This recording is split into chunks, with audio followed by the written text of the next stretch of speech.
So hi, Stephanie. Thanks so much for joining me. I'm so excited to have you on. I'm so happy to be here. Thank you for having me. Yeah, so how have things been going? What have you been up to?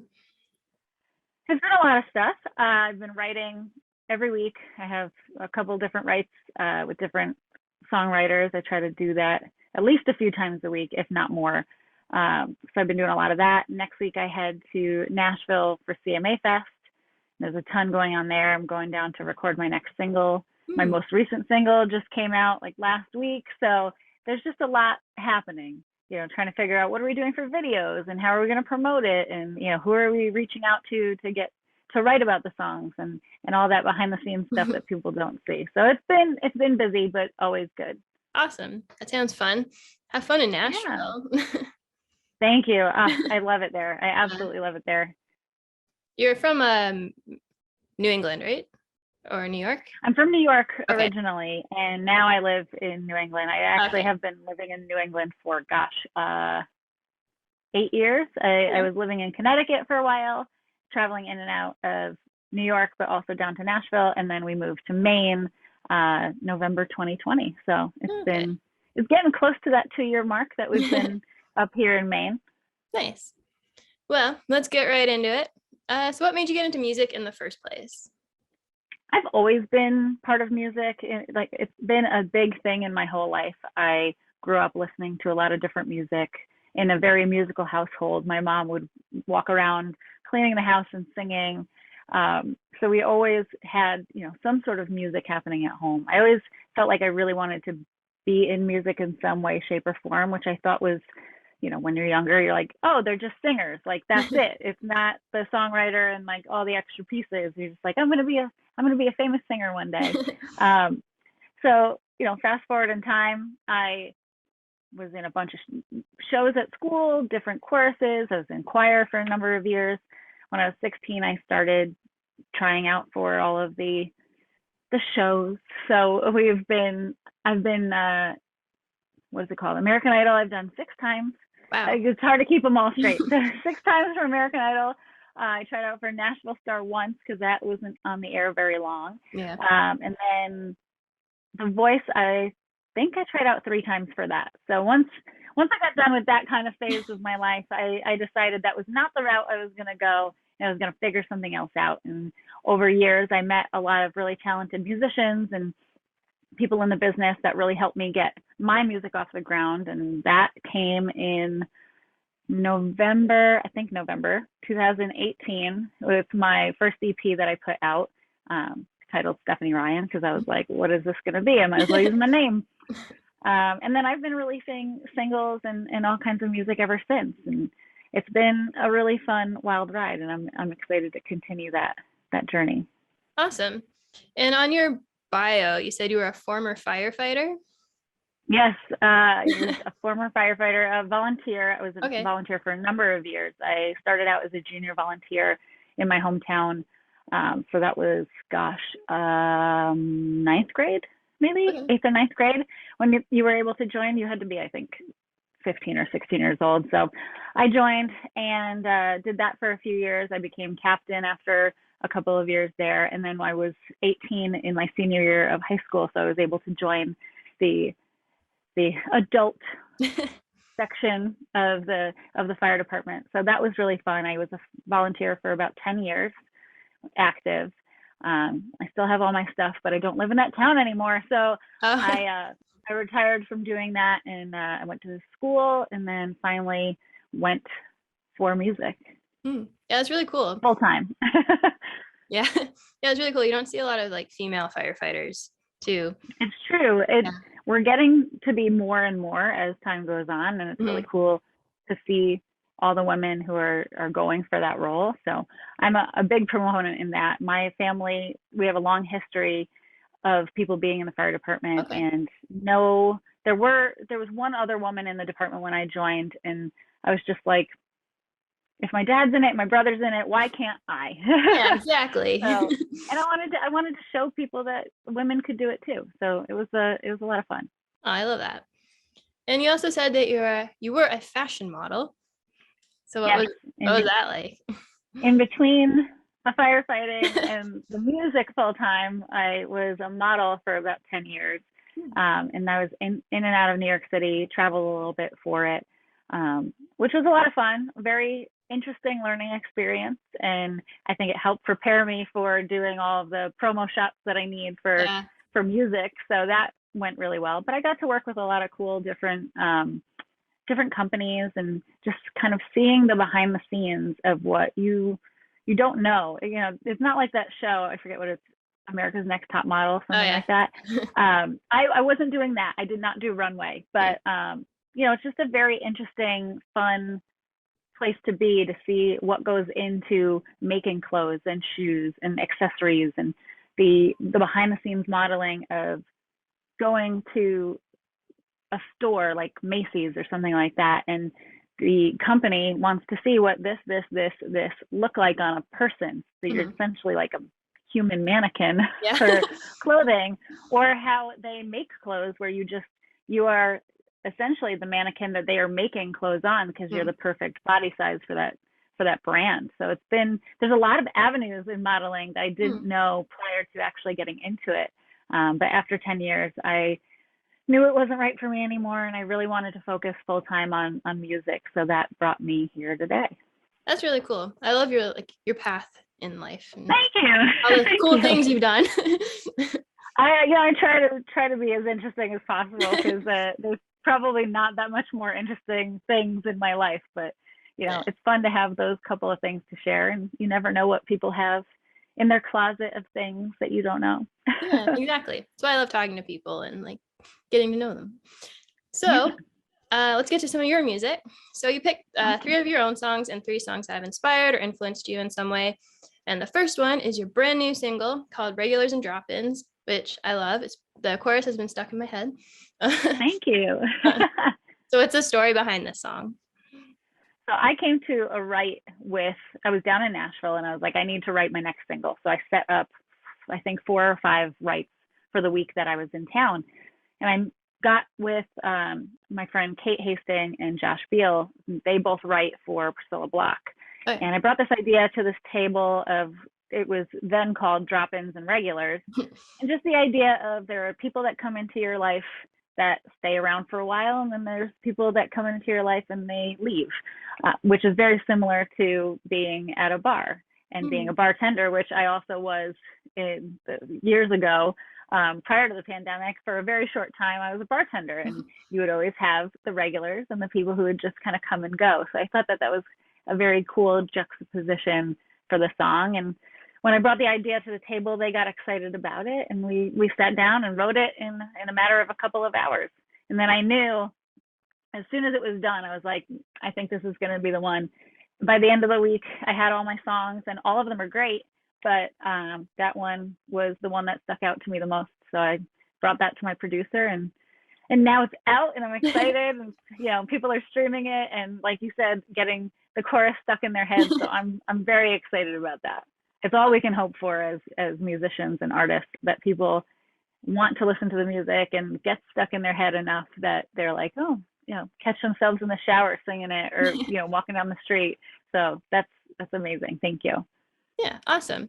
Well, let's get to that song. So here is Regulars and Drop-Ins. So earlier you were talking about auditioning for all the TV shows. So what was that like process like? Did you like have any cool experiences or anything weird happen, or? Oh yeah, it was interesting. So when I first started auditioning, I was 16. Okay. American Idol had only been out for a couple of years, so they now do this differently. But when I first started, my mom and I went to New York City. It was right outside of the Javits Center that we had to line up, and you had to line up like a day or 2 in advance. So we got online. We ended up packing a sleeping bag and one of those like foldy chairs that you would go watch a kid's baseball game with. And my poor mother, I love her so much, but she like essentially sat up all night long in that chair while my sleeping bag was out on the sidewalk, on the wonderful, really clean sidewalk of New York City, with everybody else that was online, like tens of thousands of people. So we spent the night doing that. And, you know, the next day, I think it was like 15 hours later that I finally got to audition. And by that time, you're like, okay, can we just do this? Because it's been a while. And people are warming up on online, and they have all these costumes on, and there's Yeah. the regular people that are like me that are just normal wanting to audition. Then you've got somebody in like a banana suit, three people down, and you're like, okay. Yeah. So there's a wide array of people, but I've made some really cool friends from it, from being online and just chatting with people. So that was one kind of crazy experience.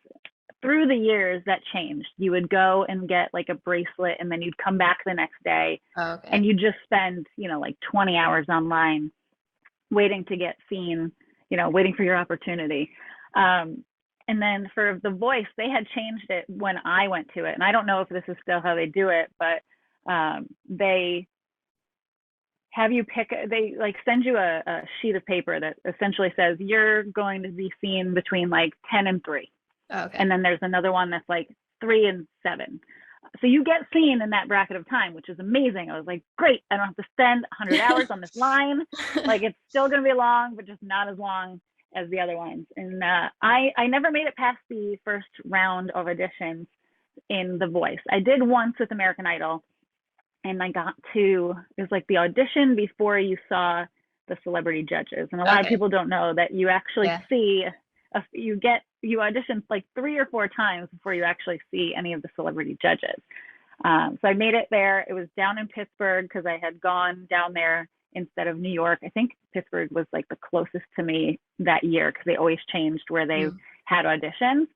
And went all the way down there, finally got through, and had my parents come down because I was hoping we were going to make it to the next level, and I didn't. So that was just that. But I feel like everything happens for a reason, and clearly that didn't work out for one, and now I'm here. So it all works out. Yeah, exactly.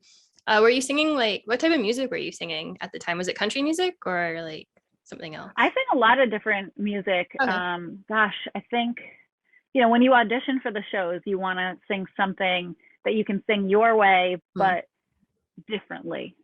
So if I have to really think back in my memory bank, I think I sang a Whitney Houston song for one of them. I tried out for Nashville Star with Born to Fly by Sarah Evans. Oh, yeah. What were some of the other songs? It's so hard to remember now. Yeah, it's okay. I was just wondering what I chose for the songs, but it wasn't necessarily just country, but that is where my voice lends itself and where I felt most comfortable. So anything that I sang, I kind of went for a more country route of presenting it. Yeah, cool. Well, that sounds like quite the adventure. I commend you for sitting in line for hours on end. Thank you. I'm one of so many people. I also think too, like, I mean, we don't really need those shows anymore either. Like, we have social media, and like you can kind of create your own like career without it. And you've done that so well too, where I think you've proven where like you don't necessarily have to go on a talent show to be successful. Like, there's so many ways to do it. So thank you. I appreciate that. There are a ton of ways to do it, and it is a lot easier now than it used to be. Yeah, for sure. But I know that those shows are still thriving, and I think like America's Got Talent and a few other shows that are kind of along the similar line, they're still thriving. So there's definitely quality in doing that and going that path. But now since I've kind of branched out doing my own thing, this is where I'm going to stay. At least for now. Have you ever thought of like trying out again, like for any of those shows, or like, is that done? I've thought about it, but I think that chapter in my life is closed. I will never say never. Yeah. But at the current moment, I'm really enjoying what I'm doing now and how my career is going. So I don't think that that's in the cards, but we'll see. Oh, all right. Nice. Well, let's get to some more music. So the next song you have for us is Whiskey Nose by Jessica Rose, which is quite the rockin' song. I was listening to that earlier. What made you pick this song? So it's actually my first cut as a songwriter. Oh, cool. That song. So Jess, myself, and our friend Taylor Marie Wagner got together via Zoom because that's how we do things these days. And she came to the table, Jess came to the table with this idea of Whiskey Nose, and she knew that I had already written a whiskey song, Ain't Nothing Better, that came out many months beforehand. And she was like, I think you would be a good person to write a whiskey song with. So I'm like, okay. She brought the idea to the table, and, you know, we probably took about 3 hours and then revisited the song at a later date to just really hone it in. And then I think it was about 4 months ago that she said that she was going to cut the song. And as a songwriter, I've only cut my own songs, and I haven't had anybody else cut a song. So this being my first one, I figured I'd share it with you and to everyone else, because it's a big deal. You know, I can't wait for more people to cut songs that I've been a part of. And it's just a really cool, you know, extra additive to what you're doing. Like, I'm an artist, but I'm also a musician because I play guitar, and then I'm also a songwriter. So having that package really is awesome. It's a really cool thing to have. And now that I have a first cut, you know, now I can be part of the group. I didn't have it before. I was like, yeah, I wrote my own songs, but like, what about someone else? You're like a real songwriter now. Somebody else, that's it. Exactly. Awesome. Well, let's get to that song. So here is Whiskey Nose by Jessica Rose. So kind of talking about songwriting, what made you get into songwriting? I've been writing since I was 14, and it wasn't necessarily the best music that I've ever come up with in my life. Oh, hey, but as the years went on, you know, my skill got better and better. And then also just having the opportunity to write with more people has really changed my approach to songwriting. I taught myself guitar in 2020 because I didn't play prior to that. I mean, I always wanted to, but finally found the reason to do it. And that also changed my songwriting in a really big way. But being able to chat with other people and to collaborate on all these different songs, it really gives you different layers to yourself as a songwriter, because you're not just writing for you, you're also writing for other people, and you need to get in that headspace of, all right, what does this person want to say, and how do they want to say it, and what can I do to contribute to that?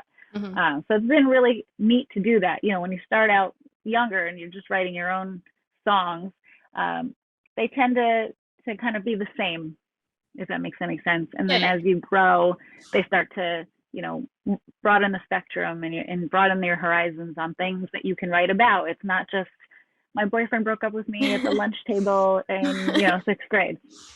You have so much more to write about as you get older. So, you know, things have changed, but all for the better, and, you know, continue to change. And I'm excited to figure out where that goes as well with writing with so many different people. I've actually started to write with a lot of different people now. I had my kind of groups that I would write with of, I have this type of song and I know it's going to be good for them, or this type of song and it's going to be good for that group. But now I've broadened that more so I can figure out, you know, more people to write with, get different ideas, work with more artists. And Jessica Rose is one of those. So it's great. Awesome. Do you prefer like co-writing, I guess, or over like writing by yourself, or? I think it depends on the song. I absolutely adore writing with other people. Co-writing is one of the best tools, because you can have an idea and want to say it a certain way, but somebody might be able to change even just a word that you didn't think of on your own, and it changes the whole song. It makes it amazing to where you wanted it to be, but it just wasn't quite there yet. You know, I also love writing alone. I put out my song Broken Heart, and that was the song that I wrote all by myself. And I was very proud of that song, because I felt like I had to say it in a way that was just my own words, and those words came out in a way that I wanted them to, if that makes any sense. Yeah, for sure. I didn't feel like I needed to ask somebody, hey, how would you say this? Or where would you go in the bridge, or anything like that. It just really all came together as one. And so that's the only song that I've ever released that is my own. But I love co-writing. Awesome. Well, let's get to some more of your songwriting. So the next song you have for us is your song called I Should. So what's the story behind that song? That song is one that's super near and dear to my heart, and I think probably will always go down as my favorite song. I wrote that song thinking about all of the, what is the word I'm looking for? The expectations that people have on you, especially as a woman, of you need to do this, this, this, and this in order to be successful. And in my head, I'm like, those aren't the things that I want to be doing. Like, I eventually will get married, but I'm in my 30s and not yet. And like, I don't want to have kids, and I'm, maybe not going to have a picket fence someday, and, roots in one specific area. I might want to travel and do that. And that's not really the norm, I guess you'd say. So I wanted to put out a song that's kind of the antithesis of that. Of, you say I should do all of these things, but I'm not going to do that. I'm going to live my life the way that I choose and how I want to. So that's where that song came from. I love that. And it's such an important message too, because I think a lot of us want to, listen to ourselves and go down a different path, but we always like stop ourselves. And I think that's such an important message to share with people. Thank you. So, yeah. Thank you. So let's get to that song. So here is I Should. So music isn't always the easiest of career paths. So what motivates you to keep working towards your dreams? I always told myself, if I'm moving forward in some sort of capacity, even if it's just baby steps, that I am going to continue on this career path and really try to reach my goal, which is to be an artist that's on tour, going all over the country, but also the world, if that becomes an opportunity, getting signed to a label or not, depending on what makes more sense for me as an artist. I just want to get my message out there to people and have them hear it. So whichever way I need to do that is like the way that I'll go. But I keep myself motivated by just continuing to write and chatting with people. And I have a really good, a good group of friends that are in the industry, and we all have our struggles, and we know that we can call each other and talk to each other about those things. And that other person has probably gone through that same thing, and will kind of talk you off the ledge, essentially, of, look, you're doing all you can, and you're doing a great job, and you just have to keep pushing. And I'm not one to just throw in the towel and give up. So I just continue to push, even if the going gets tough. You got to push past that, because if you're not in it, you're never going to win it. For sure. And sort of like kind of going a little bit farther with that, what's one lesson you've learned so far in your music career? One lesson. That is a deep one. I think just striving to do the best that you can in everything that you're doing, and continuing to push forward and push the envelope, and having that confidence in yourself to do so is probably the biggest lesson that I've learned, just with chatting with different artists and songwriters, getting your message out there to people. You can say one thing 700 million different times, like, I love you. But there are songs still coming out today that say I love you in all these different ways. Yeah. And it's about just getting your message out there in the way that you intend to, and hope that it reaches people in the way that you want. Awesome. Yeah, and it's also like so important to have that like support system around you. So yeah. Awesome. So let's get to some more music. So the next song you have for us is Messy by Carly Pierce, which is off her album 29, which is a great album. I really love that album. So what made you pick this song? I chose the song mostly because I'm actually choosing the album. Okay.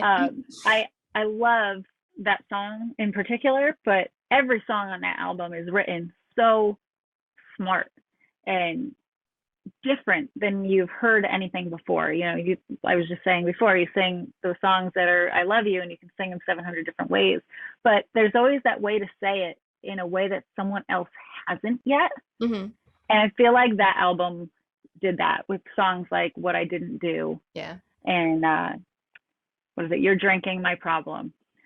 I just love how smart that was written. And when that album came out, it's actually when the EP came out and I listened to it, I was like, damn, I need to get like better at songwriting now, because if this is what's coming out of Nashville, I need to get better. And then the whole album came out. Actually heard What I Didn't Do from the listening room, because Emily Shackleton and Carly sang it for the first time there.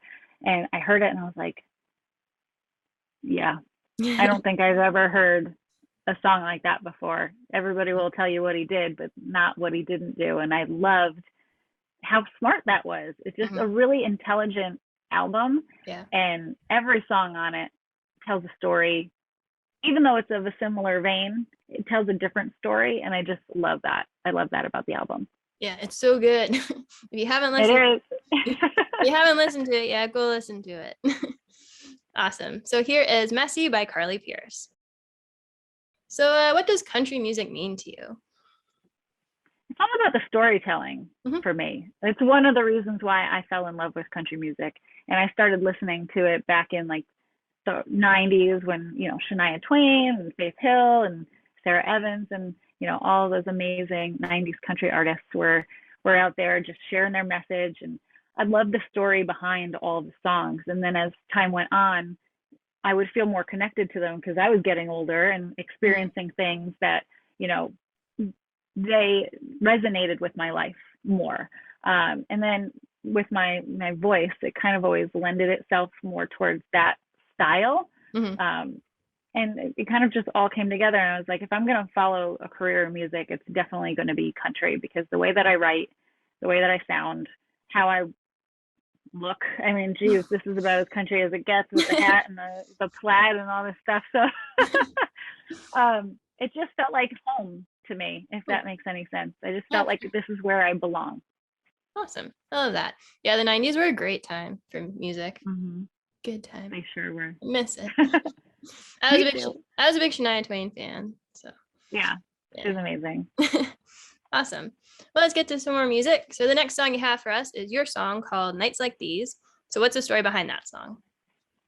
So that song I wrote, it was the first song I wrote on guitar by myself. I had started to teach myself guitar seriously in March when the world shut down. I had bought my guitar for my birthday in January, and I was like, all right, like, let's try to get into this learning how to play guitar thing. I spent money on this. I need to learn. When the world shut down, everybody was going live online, and I couldn't do that because I couldn't play an instrument. So I picked it up and like really forced myself to learn how to play. And I just kind of started with one song, which was I Should at the time. I was playing that. And then there was one day I was in Virginia at my grandmother's lake house because we were trying to escape Connecticut because it was so bad there with COVID. So we were at the lake house, and I just woke up one morning with this idea of, I miss how things used to be. And that's the nights like these.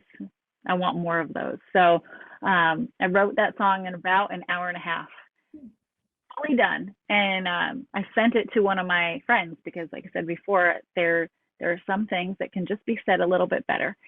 And Scott Kurt is who I sent it to. I wrote I Should with him as well.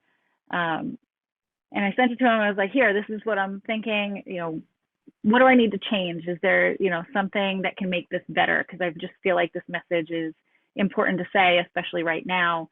So he got that back to me, got it to my producer, and I was like, Brent, I need this ASAP. Can you get this done? And he turned it around in a week, which is amazing.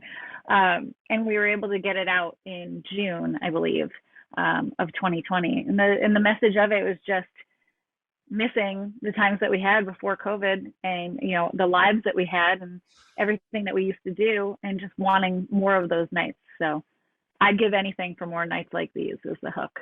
It's one of my favorite songs to play out, but it means so much more to me because it's the first one that I wrote on guitar fully. And, you know, that's a big step for only playing for a couple of months. That is. Good job. Thank you. Awesome. Well, let's get to that song. So this part is like 5 quick questions. It's just for fun, whatever comes to your mind first. So the first question. So the first question is, what is your favorite snack food? Favorite snack food? Ooh, probably popcorn. There's a movie theater popcorn that I think is made by Newman's, and it's delicious. So I oftentimes find myself making that like in the middle of the day and then saving half of it for later. Nice. One place you would love to travel to? I'd love to travel to Australia. Never been. It's super far away. So if I was going to do it, it was probably going to be once because of that long trip, and I would try to make it maybe a couple of weeks for traveling that long. I think it's like a day and a half to fly there from here. So that would be a cool place to go. Favorite holiday? My birthday. Yes, you can do your birthday for a holiday. It's funny because some people are like, yes, and some people are like, no, that's not a holiday. I'm like, it is a holiday because I was born on that day, and I wouldn't be here if it wasn't for my parents having me on that day. Exactly. Awesome. Cats or dogs? Dogs. And favorite TV show? Oh, that's so hard. There's so many. I don't watch a ton of TV, but I love all of the like HGTV shows. Oh yeah. And we've been watching Maine Cabin Masters a lot because we live in Maine, so we're wanting to check that out. I also love the shows like Schitt's Creek that just make you laugh uncontrollably and just they're nuts. I also I binge watch the Kardashians from time to time just to look at my own life and be like, I'm normal. Awesome. And where can people find you? My music is on every music platform. So Apple Music, Spotify, Amazon, Deezer, Tidal, YouTube. All of my music videos are on YouTube, and my website literally has everything that you could ever want. My merch, all of my music, different things about me, pictures, videos, all of the things. So you can find me mostly there, and that's stephanieryann.com. Awesome. And I'll have all those linked in the show description, so you can just go click them so you don't have to go search it. And the last song you have for us is Don't Come Looking by Jackson Dean. So what made you pick this song? So Jackson's one of my really good friends, and he got signed to Big Machine last year or the year before, and he's doing some really amazing things now. One, I just love his voice. I love him as a person, and I want to spread the wealth of music around to people. That's why I had you play Jessica's song, because I'm part of that, and I really believe in her. I also really believe in Jackson and what he's doing and his music. He just played the Opry last night, which was his first time, which is really cool. And so I just want to spread the love with the friends that I have and their music and what they've got going on. Awesome. I love that. And I also wish that I wish I wrote that song, because if you listen to the lyrics of it, like, but don't come back, don't come looking. I'm like, yes, that is me. Yeah, that song's so good. I was listening to it earlier too. I was like, oh, this is so good. Right? I love it. And I appreciate you like picking people that like mean something to you as well, because it's nice to have that personal connection. Because that's kind of like the point of this like podcast is like all the stories and stuff that means something to you. So thank you. So before we get to that song, thanks so much for listening, and thanks so much for coming on, Stephanie. And I love talking to you and hearing all about your music and your adventures. Thank you. Thank you so much for having me. And be sure to come back next week for more country music.